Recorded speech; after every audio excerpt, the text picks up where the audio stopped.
narasumber, tetapi audionya aja kita pakai, kita ambil ke penonton. Ya, kita ambil ke penonton, kemudian ambil ke tamu-tamu terhormat, ya, undangan-undangan dan sebagainya gitu. Nah, kira-kira nanti pada saat closing udah mulai kan kita narasumber ketika sudah oke nih, sebentar lagi ya, ini adalah materi terakhir misalnya gitu. Nah, balik lagi kamera ke narasumber. Nah, pada saat editing kita tinggal materinya kan sebenarnya pada saat pembicaraan itu taruh aja misalnya acara maulid kan nggak mungkin dalam 15 menit memberikan ceramah itu semuanya kita bisa upload. Biasanya kan ada pembuka, ya, ada inti pembicaraannya. Nah, itulah yang kita ambil gitu, sehingga durasi acara yang misalnya 1 jam bisa kita create jadi 15 menit gitu, dan penonton bisa mendapatkan sesuatu dari tontonan tersebut, itu nggak bosan gitu, itu ya. Nah, cuma jangan lupa ketika kita melihat sesuatu, biasanya orang akan tertarik melihat sesuatu itu ketika dia ada di dalam itu gitu, menjadi bagian dari acara tersebut. Caranya gimana? Yaitu pada saat ngambil penonton sebisa mungkin kita absen gitu. Jadi pada saat kan kita membayangkan menonton materi saya, ketika ada saya hadir itu, apalagi nanti upload di YouTube gitu kan, itu akan menjadi daya tarik tersendiri bagi penonton tersebut untuk tetap menonton tayangan tersebut. Itu ya, intinya itu. Jadi kameranya sebisa mungkin memang kameranya itu setidaknya ada kamera lensanya menggunakan zoom ya, sehingga kita tidak terpaku hanya di satu tempat gitu. Walaupun di satu tempat kita bisa angle-nya atau type of shoot-nya berbeda-beda gitu. Nah, kemudian yang paling penting adalah kita ambil posisi yang bisa menguntungkan kita. Misal ya, jangan kita di belakang. Kalau di belakang itu kita terbatas. Kita ambil, kalau satu kamera ya, kita ambil misalnya di bagian situ sehingga kita sesekali bisa ke narasumber, sesekali bisa ke penonton. Itu. Jadi triknya adalah itu. Terima kasih. Jawab ya, mudah-mudahan ya. Oke.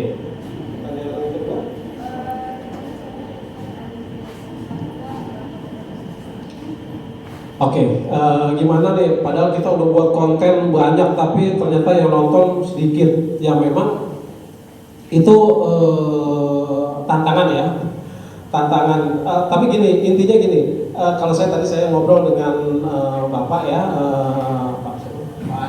Pak Adi, ya, dengan Pak Adi tadi bicara gitu bahwa niat utama ya, niat utama kita membuat konten kalau saya itu bukan untuk mendapatkan follower.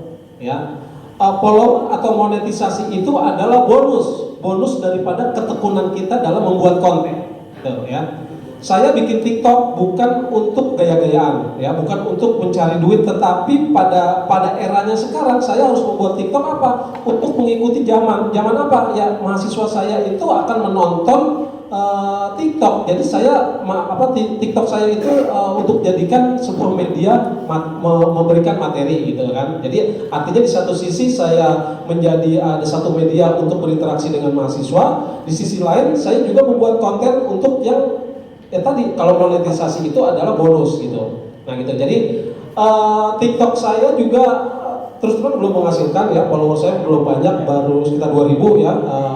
Di Instagram juga nggak banyak, baru sekitar 3000-an ya, dan belum menghasilkan. Tapi saya terus membuat konten karena tujuan saya adalah bukan untuk mencari follower. Karena kalau hanya untuk mencari follower, hanya dengan bermodalkan 15.000, followernya nambah 500. Benar ya, bisa beli kita ya, bisa beli follower hanya modal 15.000, dapat follower nambah 500 ya, 500 follower. Dan itu pernah saya lakukan. Kenapa? Karena saya sebenarnya tujuannya adalah bukan menambah follower, tapi saya pengen tahu gitu, nambah follower dengan membeli itu gimana sih. Ternyata memang benar, followernya itu cepet datangnya. Bahkan saya beli yang 500 dapatnya sekitar 700 follower, tapi perlahan-lahan lama-lama hilang lagi ya, karena itu tadi ya, bukan organik ya, kita nyebutnya ya, bukan follower organik gitu. Nah itu. Nah yang kedua adalah dengan konten kita, pasti kalau kita harus berinteraksi dengan audiens kita gitu ya, ketika membuat konten. Misalnya nanti jadi kita kontennya itu menggantung yang membutuhkan interaksi dengan penonton kita gitu. Misalnya membuat konten apa, menurut kamu bagaimana, misalnya gitu ya, sehingga kita ada interaksi dengan audiens kita. Yang kedua adalah tadi Pak Willy sudah katakan kita memang harus membuat hashtag. Hashtag itu saya contoh gini, di kampus saya itu ada salah satu mahasiswi yang dia adalah pemenang Dangdut Academy. Ada yang pernah nonton Dangdut Academy di Indonesia? DA ya, DA Academy. Kebetulan dia juara ketiga kalau nggak salah. Saya membuat video tentang waktu dia presentasi di kelas. Kemudian saya hashtag menggunakan kebetulan dia kan Liga Dangdut di 2020. Saya hashtag pakai Liga Dangdut 2020. Kebetulan namanya Nia ya. Saya buat hashtag Nia Liga Dangdut. Alhasil follower saya pada saat itu secara tiba-tiba melonjak drastis. Mungkin sekitar hampir 500 orang. Ya, dan viewernya itu yaitu hanya dalam beberapa jam viewernya bisa mencapai hampir waktu itu ya beberapa jam itu bisa mencapai hampir 100.000 viewer. Nah artinya apa? Tadi hashtag tadi itu memberikan, karena kan hashtag itu ketika hashtagnya tadi Liga Dangdut Lida 2020, maka orang-orang yang menonton penggemar Liga Dangdut ini nanti akan muncul di berandanya dia. Itu ya. Yang berikutnya adalah kita harus memang berkontribusi apa ya? Kita harus menjalin hubungan dengan konten kreator yang lain gitu ya. Artinya kita kadang harus follow dia gitu. Follow dia, dengan memfollow dia, maka kadangkala penonton ya walaupun nggak pasti, artinya penonton dia bisa jadi menonton konten kita juga gitu. Tapi yang paling penting adalah tadi niat kita jangan untuk monetisasi, karena itu nanti akan membuat kita sakit hati kadangkala. Tadi saya katakan ya, algoritma media sosial itu sekarang berantakan gitu. Tadi kan saya katakan bahwa saya pernah membuat konten yang iseng aja gitu. Tentang waktu itu saya bikin konten kebetulan prodi kami D4 ya. Saya membuat apa bedanya D4 dengan S1. Itu yang nonton itu sampai sekarang masih terus, yang komen juga masih banyak. Terakhir kalau nggak salah hampir 600.000 orang yang nonton gitu. Tapi di saat lain saya ingin membuat konten yang sama, yang nonton nggak nyampe 1.000. Nah itu artinya algoritma media sosial sekarang sudah berantakan. Nanti bisa ditambahkan mungkin Pak Willy ya. Itu aja sih. Jadi teruslah berjuang ya. Jadi niat kita jangan mencari follower, jangan mencari apapun. Follower atau monetisasi itu nanti sebagai bonus gitu. Saya yang baru menghasilkan itu justru di blogger saya ya, di mastepedia.com itu sudah monetisasi ya gitu. Ya walaupun belum bisa buat beli Alphard ya, tapi mereka lumayan lah ya, lumayan kadang-kadang sudah iseng, oh udah ada uang masuk gitu ya, dan itu memang nggak banyak, tapi lumayan aja gitu. Artinya saya terus saja bikin konten gitu. Bayangkan sekarang saya secara personal saya punya media sosial, ada YouTube, IG, TikTok, dan blog. Saya harus membuat konten untuk berbagai macam, itu tentunya harus berbeda. Makanya kadang ya akhirnya sekarang yang saya kalahkan adalah YouTube gitu. YouTube saya nggak saya nggak saya tekuni. Saya lebih sekarang ke TikTok dan IG. IG dengan Facebook itu kan dia sinkron ya. Jadi apa yang kita upload di IG itu ada di Facebook. Itu sih. Jadi triknya teruslah berjuang untuk membuat konten. Jangan pernah patah semangat. Terima kasih.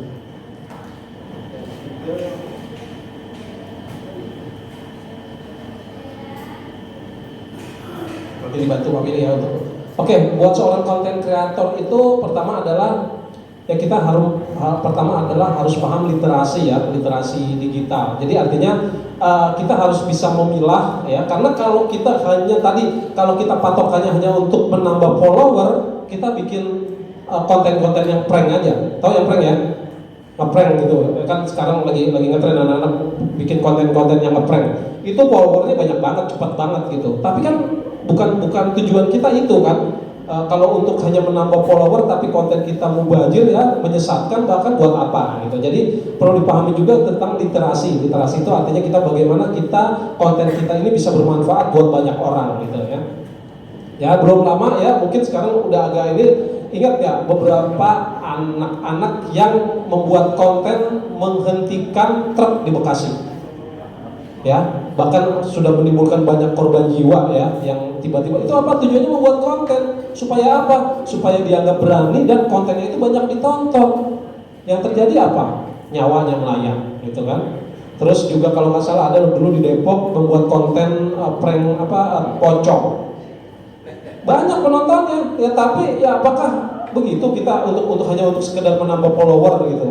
Terus kemudian ya pokoknya banyak ya, kalau hanya untuk sekedar menambah follower itu caranya itu mudah sebenarnya ya gitu. Tapi ya itu balik lagi kita tujuan kita literasi digital ya. Kemudian yang berikutnya adalah kita harus memahami yang pasti adalah peralatan ya. Peralatan itu harus kita pahami supaya apa? Supaya konten kita itu, karena gini, kalau YouTube itu sekarang bukan hanya sekedar konten yang ngeprank ya. Jadi YouTube itu sekarang sudah filterisasinya itu kepada kualitas konten tersebut. Kalau dulu di YouTube itu konten yang ngeprank apa itu udah pasti banyak banget dan bisa monetisasi. Tapi sekarang YouTube itu sudah memfilter bahwa walaupun follower atau viewernya banyak, tapi kalau dia pertama tidak bermanfaat, yang kedua secara teknis tidak bagus, maka itu tidak bisa dimonetisasi. Gitu ya. Jadi kita harus menguasai peralatan. Kemudian yang pasti ya itu 3 tahapan tadi harus kita kuasai itu. Ada praproduksi, produksi dan pasca produksi. Yang terutama adalah di praproduksi. Bagaimana kita meriset supaya konten kita itu adalah linear ya. Linear artinya dengan kebutuhan orang banyak. Itu sih jawaban saya. Mudah-mudahan bisa menjawab ya apa yang ditanyakan. Terima kasih. Pak, ini mungkin ditambahkan? Ya, baik. Saya tambahin sedikit. Tadi pertanyaan terakhir. Tadi selain bukan tema, kemudian konsepnya. Nah, keterampilan apa lagi tadi yang harus kita miliki sebagai seorang content creator pemula? Nah, yang pertama sih, keterampilan lain yang harus kita miliki itu adalah menulis. Jadi kita harus bisa juga menulis skrip, menulis rundown, menulis naskah. Karena yang namanya konten sebuah program acara itu atau konten video itu harus sebenarnya wajib ada panduannya, ada skripnya. Nah, kemudian yang harus kita miliki lagi yaitu keterampilan ini, keterampilan editing. Tadi kan keterampilan apalagi tadi selain itu ya, selain menentukan tema, kemudian keterampilan editing. Nah, kalau keterampilan editing sekarang teman-teman semua bisa mudah menemukan. Sekarang di YouTube banyak, di YouTube itu banyak tips atau trik atau cara-cara menggunakan aplikasi editing. Nah, itu bisa pelajari di YouTube yang lebih mudah gitu. Nah, kalau saya sendiri, kalau dulu di tahun-tahun 2014-an itu, 2014 2015 itu saya dulu sudah kenal aplikasi editing Adobe Premiere, kemudian ada Final Cut Pro, kemudian ada After Effects dan lain-lain. Nah, kalau sekarang, kalau dulu jarang ya teman-temannya, dulu aplikasi editing itu masih susah kita temui, itu hanya ada bagi sebagian orang doang yang punya komputer kapasitas besar, laptop kapasitas besar. Kalau sekarang teman-teman di handphone pun sekarang bisa download aplikasi editing kayak Canva, kayak terus kemudian ada apa lagi, Filmora, CapCut ya. Sekarang sebenarnya tidak ada alasan lagi teman-teman untuk mempelajari keterampilan apa saja yang ada di zaman sekarang. Sekarang sudah mudah, aplikasi editing pun sekarang sudah banyak. Itulah kelebihan sekarang ya, teknologi maju. Cerita juga menyambung dari Pak Teguh tadi, benar. Kalau untuk sekedar mencari view sama followers atau subscriber itu sebenarnya mudah. Cuman ya kan ada resiko ya. Kadang kan namanya kita kan kalau bisa kan bikin konten tuh yang bagus, yang bermanfaat dan tidak merugikan orang lain. Nah, dulu sedikit cerita, dulu saya pernah tahun 2015 itu, di tahun 2016 itu saya ada konten video yang saya edit sendiri, upload sendiri, itu viewersnya 2.700.000 view.